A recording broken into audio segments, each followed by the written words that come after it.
धर्म एवं जादू। आदिम समाजों में धर्म एवं जादू का महत्वपूर्ण स्थान है। मनुष्य अपने दैनिक जीवन में विभिन्न उद्देश्यों की पूर्ति करना चाहता है। उनके लिए अनेक प्रयत्न करता है, परंतु सभी प्रकार की इच्छाओं एवं उद्देश्यों की पूर्ति के लिए मानवीय प्रयत्न ही पर्याप्त नहीं होते। ऐसी स्थिति में मनुष्य कुछ इस प्रकार की शक्तियों एवं प्रणालियों की सहायता लेता है जो उसकी शक्ति से श्रेष्ठ है, समाज और प्रकृति से परे और पारलौकिक है। इसी क्रिया के दौरान धर्म और जादू का जन्म होता है। ऐसी अदृश्य और अज्ञात शक्ति को जानने की लालसा मानव में अति प्राचीन काल से रही है। उसने इन अति मानवीय शक्तियों को नियंत्रित करने व उन पर विजय पाने का प्रयत्न किया, जिससे जादू का जन्म हुआ। जब मानव अपनी असमर्थता स्वीकार कर उन पर नियंत्रण पाने के बजाय उनसे नियंत्रित होने लगा और उनके प्रति अपना समर्पण करने लगा, तो धर्म का जन्म हुआ।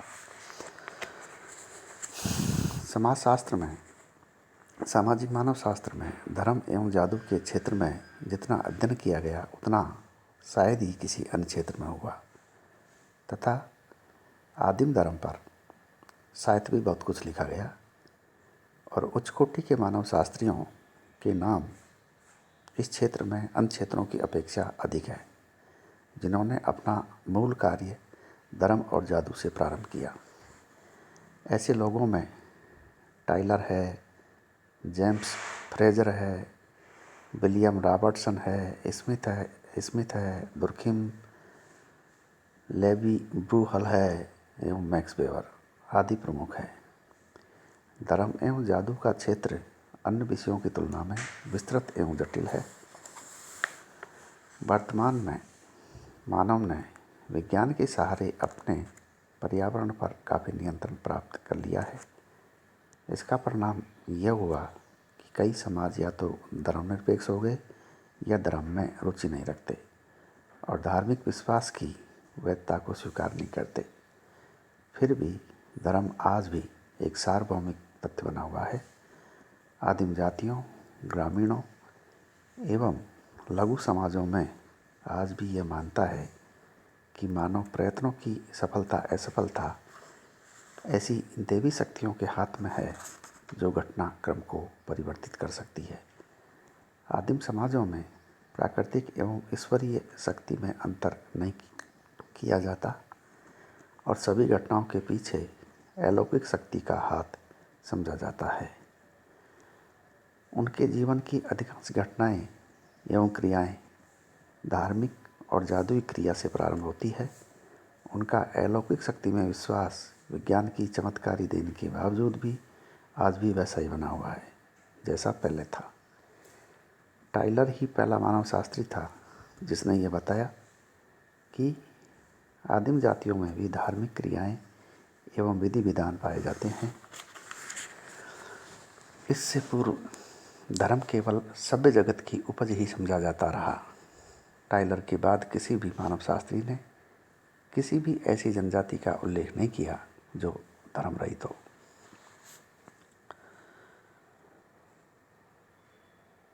स्टीफेन फैच के अनुसार रिलीजन शब्द रेलिगेयर से बना, जिसका अर्थ है बांधना, अर्थात मनुष्य को ईश्वर से संबंधित करना।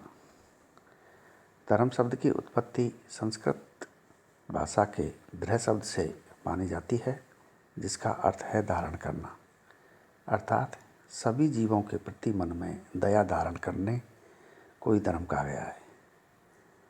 हिंदू धर्म ग्रंथों में तामस एवं राजस गुणों के स्थान पर सात्विक गुणों को धारण करने को ही धर्म माना गया है।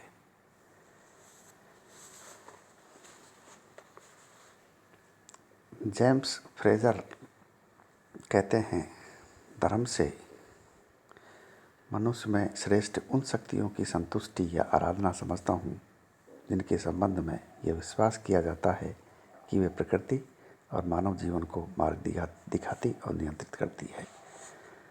मैलिनोवस्की ने धर्म में समाजशास्त्रीय एवं मनोवैज्ञानिक दोनों ही पहलुओं का समावेश करते हुए लिखा है, धर्म क्रिया की एक विधि है और साथ ही विश्वासों की एक व्यवस्था भी।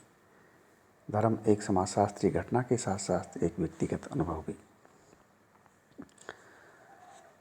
ऑवल ने धर्म अलौकिक शक्ति में विश्वास पर आधारित है जिसमें आत्मावाद और मानववाद दोनों सम्मिलित है।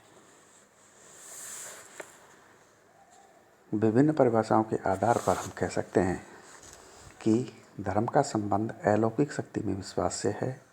इस विश्वास को मानव पूजा, आराधना एवं कर्मकांड द्वारा प्रकट करता है।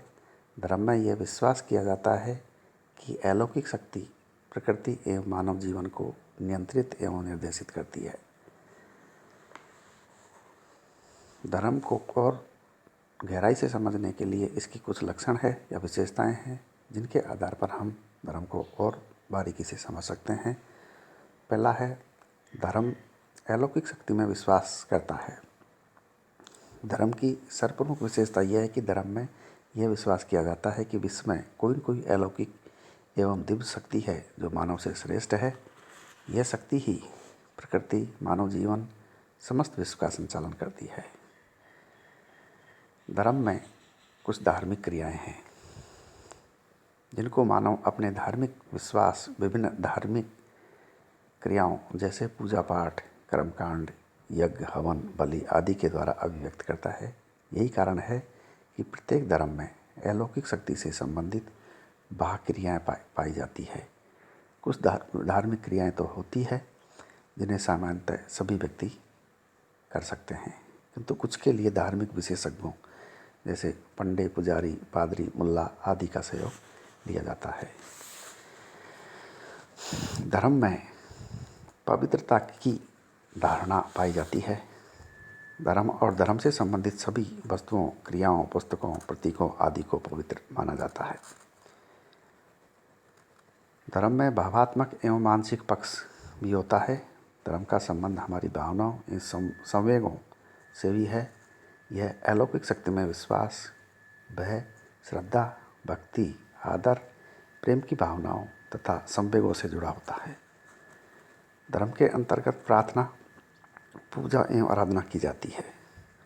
प्रत्येक धर्म में अलौकिक शक्ति को प्रसन्न करने एवं उसके कोप से बचने के लिए प्रार्थना, पूजा एवं आराधना की जाती है।